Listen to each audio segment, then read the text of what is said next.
হে যুবকেরা, হে মুরব্বীরা, মায়েরা, বোনেরা, এসব কথা আল্লাহর দরবারে চলবে না।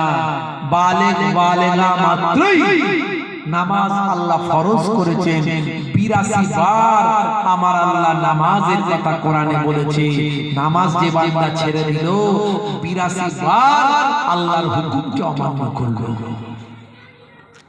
আপনার কথা যদি আপনার ছেলে একবার না শুনে আপনার কতটা রাগ হয়? বেটা ছোটবেলায় মেরে দিলেই ভালো হতো, বড় দুধ কলা খাইয়ে বড় করে মানুষ করলো, এখন বাপের কথা মুখের উপরে বলতে হয়তো ভাগা আছে না নাই? রাগ হয় না? আর আমার আল্লাহ আপনাকে রহমত দিয়ে লালন পালন করেছে। মাতৃ গর্ভে এক কাতরা নাপাক পানি থেকে মায়ের ডিম্বাণু পিতার শুক্রাণু ছোট ছোট একটুখানি পানি, যে পানিটা শরীর থেকে বের হলে গোসল করা ফরজ হয়, সেই পানি থেকে আমার আল্লাহ রক্তের পিণ্ড করেছেন।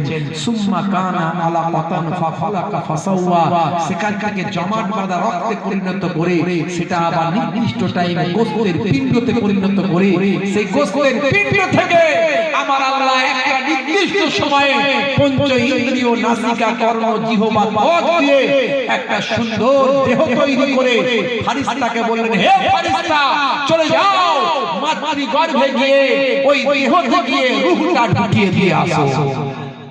জোরে হবে না? আমার আল্লাহর কত দয়া, কত দয়া। সে আল্লাহর কথার নাফরমানি বান্দা যদি করে আমার আল্লাহর রাগ হবে না? ক্রোধ হবে না? অত সহজ নয়। মুসলমানের ছেলে যখন আযান দেয়, মুয়াজ্জিন যখন আযান দেয় হাইয়া আলাস সালাত, মুসলমানের ছেলে বলে মসজিদ তলা থেকে পালাম। ভিডিও ক্যামেরা করতে কেন তুমি? মুসলমানের ছেলে বলে হাই রে হাই, ফ্রি ফায়ার খেলবো, পালাম।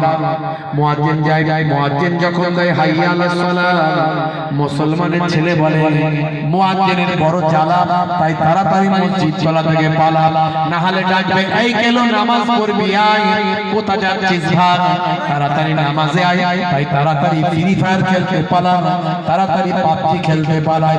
মুসলমানের ছেলে যখন নামাজে আযানে যখন হাইয়া আলাস সালাত শুনতে পায়, এরা তাড়াতাড়ি মসজিদ তলা থেকে চায়ের দোকানে গিয়ে ক্যারামটা চালু করে দেয়। 5 মিনিট 10 মিনিট 15 মিনিট সময় লাগে নামাজ পড়তে, নামাজ পড়ে না, ঘন্টার পর ঘন্টা চায়ের দোকানে থাকে, ঘন্টার পর ঘন্টা ক্যারাম খালি এদের ধৈর্য সেখানে পাওয়া যায়, কিন্তু নামাজে 15 মিনিট সময় দিলে বড় কষ্ট হয়।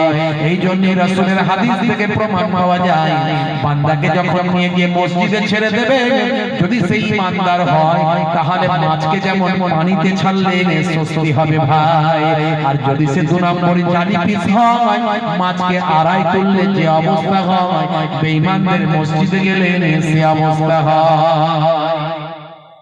মসজিদে গেলে দেখবেন খুব চান চান করে।